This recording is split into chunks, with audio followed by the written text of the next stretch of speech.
Hi, I am Amit Tandon. I am a stand up comedian. आप में से कुछ ने शायद मुझे देखा हो। तुम गायनोकोलॉजिस्ट भी हो ना, तो तुम्हारे घर में किसी का हार्ट का प्रॉब्लम है ना, तो वो एक बार रिपोर्ट तुमको जरूर दिखाएगा, यार चेक करो। I am an engineer, MBA। मैंने 5-6 साल जॉब करी, फिर 5-6 साल मैंने अपनी HR कंसल्टिंग फर्म चलाई, which is still around. And then I got into comedy. And when I got into comedy, people told me कि यार this is good, now you are out of the rat race.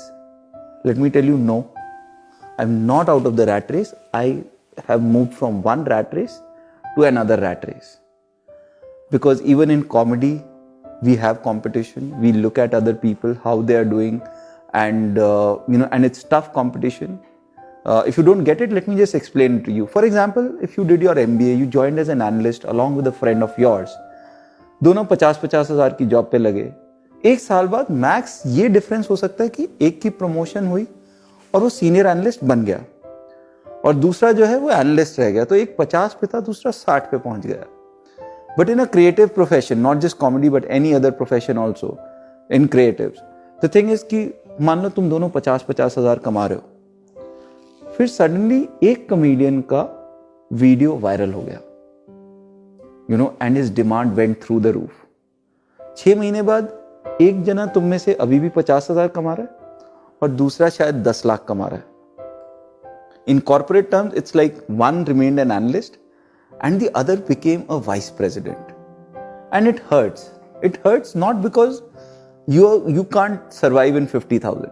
तुम ठीक ठाक चल रहे थे 50,000 पर, दूसरे के जो 10 लाख है ना वो चुभते हैं, क्योंकि हमको बचपन से प्रोग्रामिंग दी होती है कि अपनी खुशी की बेंचमार्किंग या अपनी कैपेबिलिटी की बेंचमार्किंग दूसरों से करो।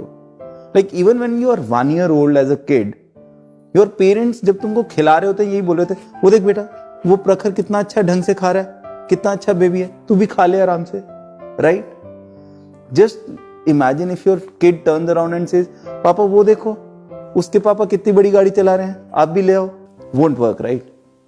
But that's what happens, right? There is always this pressure, where you look at others and try to be as happy as them.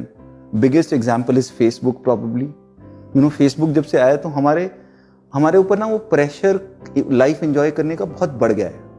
क्योंकि फेसबुक पे तुम जाओ, लोगों की फोटो देखो, आदमी कहता है यार सारे घूम रहे हैं, सारे पार्टी कर रहे हैं, सबकी बीवियां अपने हस्बैंड से प्यार करती है, सबकी लाइफ बड़ी रॉकिंग है, कोई स्पेन में चेक इन कर रहा है, कोई US में।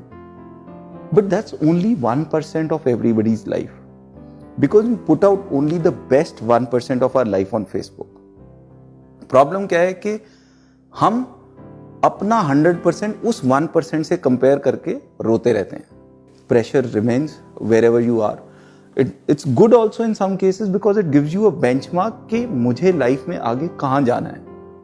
It gives you a target, a bucket list कि अब मैं ये कर सकता हूँ, ये कर सकता हूँ, when you look at others. But at the same time it can be really dangerous also. Seen people getting into drugs, taking help of alcohol and stuff like that. And it's always better if you have somebody to talk to you about it. That's when I came across this company called Dial My Angel. It's a company which provides a telephonic service where you can call up these guys and talk to them about any kind of pressure. It could be relationships, it could be professional, it could be anything, peer pressure, anything of that sort. The great thing is it's anonymous. They don't know you, you don't know them, so they are not going to go out and tell anybody else.